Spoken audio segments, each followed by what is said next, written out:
और दोस्तों, मैं एडवोकेट सूरज श्रीवास्तव आज आप सबका एक बार फिर से स्वागत है मेरे जीएसटी ज्ञान चैनल पर। मैं जो कोर्स चला रहा हूँ टैली प्राइम सॉफ्टवेयर का, आज उसका चैप्टर 8 और पार्ट 3 है।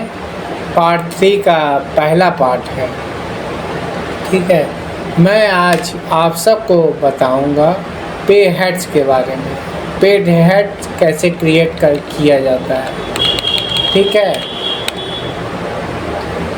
पे हेड में सबसे पहले हम लोग जो क्रिएट करेंगे, पे हेड का मतलब ये होता है कि किस किस रूप में अपने एम्प्लॉयर पेमेंट देता है। ठीक है, कौन कौन से हेड में पेमेंट देता है और डिडक्शन कौन कौन से हेड में होते हैं, वो सारे चीज़ हम लोग यहाँ पे क्रिएट करेंगे। मैं एक एग्ज़ाम्पल के रूप में मैं एजुकेशन के मोड पे समझा रहा हूँ। आपके कंपनी में अलग अलग भी हेड हो सकते हैं। ठीक है, तो मैं जो कॉमन हेड्स हैं उसको यहाँ पे लूँगा। ठीक है, बेसिक सैलरी में ये एम्प्लॉय की अर्निंग है, अर्निंग फॉर। ठीक है, ये फिक्स रहती है।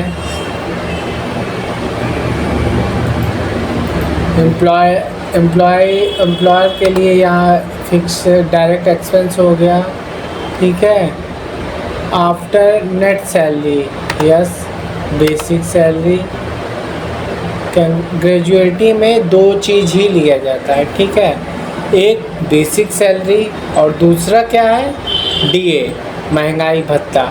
यहाँ पे आप यस कर देंगे। कैलकुलेटर में आप एज यूज़र डिफाइंड वैल्यू, जो वैल्यू डिफाइन हो जाएगी वो। ठीक है, बेसिक सैलरी हो गई।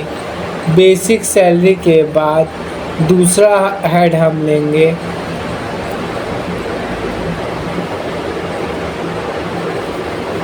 डीए, महंगाई भत्ता। ठीक है, ये भी एक प्रकार से अर्निंग हो गई एम्प्लॉय की। यहाँ पे मैंने आपको बताया था ना, यहाँ आपको मैंने बताया था कि यस रहेगा ग्रेजुएटी, ये फ्लैट रहेगा। ठीक है, मंथ में मिलता है। ठीक है,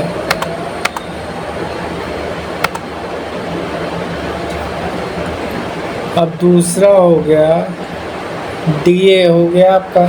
ठीक है, डीए के बाद एचआरए। ठीक है, हाउस रेंट अलाउंस।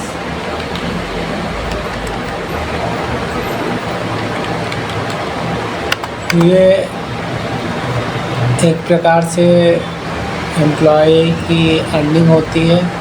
यहाँ पे मतलब कि जो रूम रेंट दिया जाता है कंपनी की तरफ से एम्प्लॉय को दिया जाता है, ये भी फिक्स हो गया। ठीक है, यहाँ पे एचआरए होगा, ये ग्रेजुएटी नहीं जुड़ेगा। ठीक है, मंथली मिलता है। ठीक, एचआरए हो गया। अब कन्वेंस,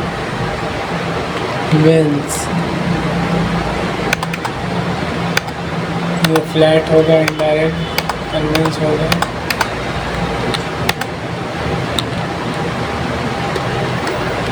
कन्वेंस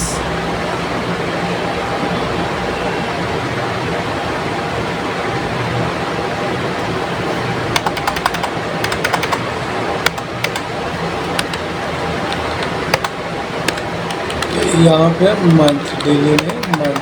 ठीक, कन्वेंस हो गया आपका। अब एडवांस, यहाँ पे लोन एंड एडवांसेस हो जाएगा। लोन एंड एडवांसेस, क्योंकि आप एक प्रकार से उनकी सैलरी काटेंगे। ठीक है, वो लोन आपसे लिए हैं वो काटेंगे आप। ठीक,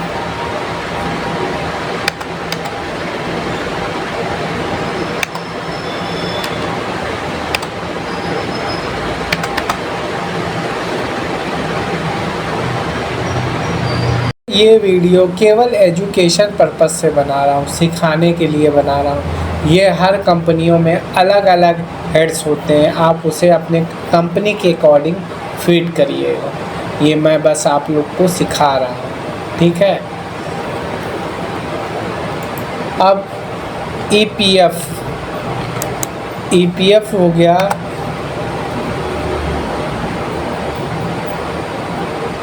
एम्प्लॉय प्रोविडेंट एंड फंड।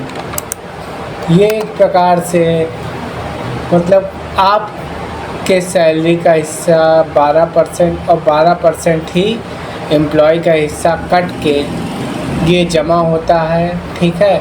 एक बंधी पूंजी हम लोग को इकट्ठा जब रिटायर होते हैं या ज़रूरत पड़ता है तो हम लोग इकट्ठा पैसा यहाँ से निकालते हैं। ये एक प्रकार से हमारी सेविंग है और इस पर गवर्नमेंट ब्याज भी देती है, ठीक है। ये अच्छा एम्प्लॉय के लिए हैंडसम अमाउंट रिटायरमेंट पे ठीक ठाक अमाउंट हो जाता है। एम्प्लॉय प्रोविडेंट एंड फंड, ठीक। ये एक प्रकार से अर्निंग है, फिक्स है नहीं, ये एक प्रकार से डिडक्शन है, ठीक है।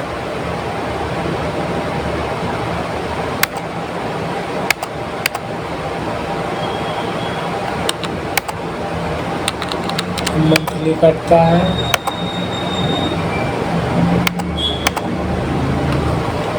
ESI ये मतलब क्या होता है? Employee state insurance.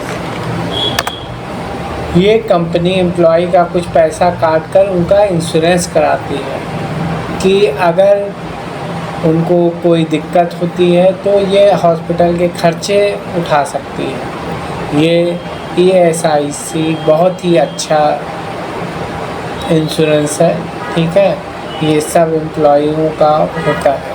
तो ये यहाँ पे आप डिडक्शन कर देंगे, एम्प्लॉय का फिक्स रहता है, ठीक है,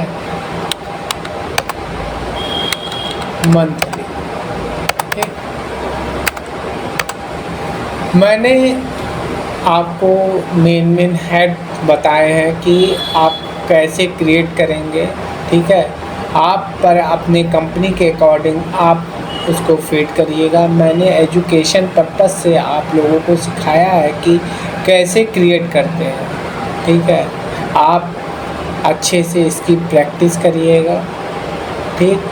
और कोई दिक्कत आती है तो आप मुझसे कांटेक्ट कर सकते हैं। आप डायरेक्ट मेरे कमेंट्स में जाकर मैसेज कर सकते हैं, मैं रिप्लाई दूंगा। अगर आपको आपकी क्वेश्चन बहुत रियल लगेगा तो मैं उसके लिए वीडियो भी बनाऊंगा कि आप समझ सकें। नहीं तो मैं कमेंट्स के थ्रू आप लोगों को रिप्लाई दूंगा या डायरेक्ट DM के थ्रू आप लोगों को सिखाऊंगा, ठीक है। आप लोग अच्छे से प्रैक्टिस करिए और आगे बढ़िए। धन्यवाद।